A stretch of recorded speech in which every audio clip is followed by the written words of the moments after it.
Perak Azov, Daf Mem Vav. Sponsored the Refuah Shalema for Avram Moshe ben Miriam Leah.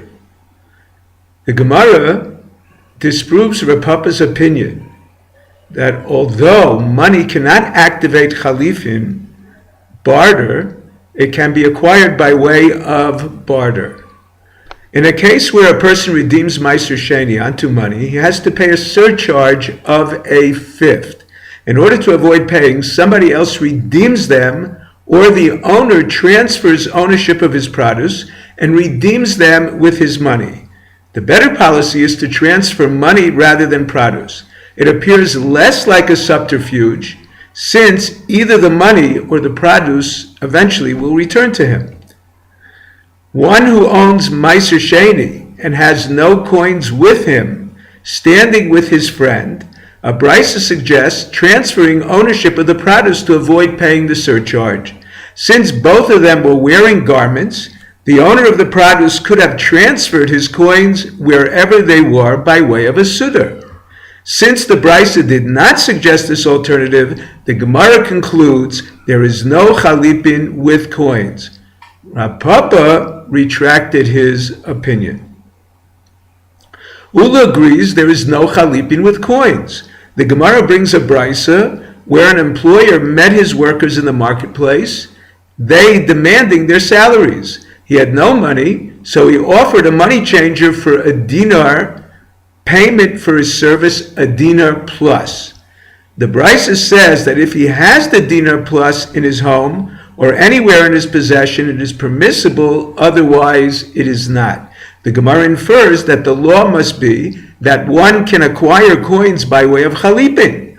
Otherwise, it would not matter if it is in his possession, it is still a loan. The Gemara gives two answers. First, Rebbe Abba, the coins were non-minted and legally considered produce that can be bartered. Secondly, Rav Ashi, the coins were non-minted, but the transaction was a sale, not barter. The prohibition of saw b'saw is only when the borrower is not in possession of the payment, but when the borrower is in possession of the payment, but not accessible. The Rabban did not prohibit such an arrangement, since interest was not negotiated, and it is not certain the price will rise before the loan is repaid. Certainly this case, which is a sale, one can return more than received. Rav Nachman holds that only utensils can be used for chalipin.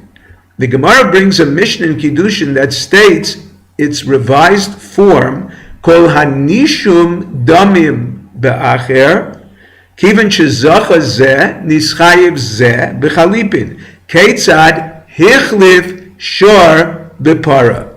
This brisa states one can do chalipin with animals, not only utensils. How does Rav Nachman explain this Mishnah? The Gemara answers that this is a case of a double sale.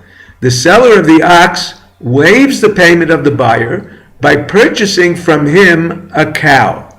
As soon as the buyer takes possession of the ox, the seller's waiver of the debt for the sake of the cow acquires for him the cow without possessing it. He holds like Rabbi Yochanan that Mos Konos Dvar Torah. Dvar Torah, Mos Konos. Meaning, from the Torah, payment for the item of purchase acquires, consummates the transaction. To ensure that the seller does not neglect to care for the merchandise of the buyer until he possesses it, they delayed the acquisition to his possession of the merchandise. However, they instituted this only in common transactions. An exchange of merchandise resulting from a waiver of a debt is uncommon. In such cases, the law is to fall back to the Doraisa. However, according to Reish Lakish, that even Midoraisa Mos Ein Konos, there is no distinction between common and uncommon transactions. He has to hold, not like Rav Nachman, that only utensils can be used for chalipin, but like Rav Sheshes, that even produce.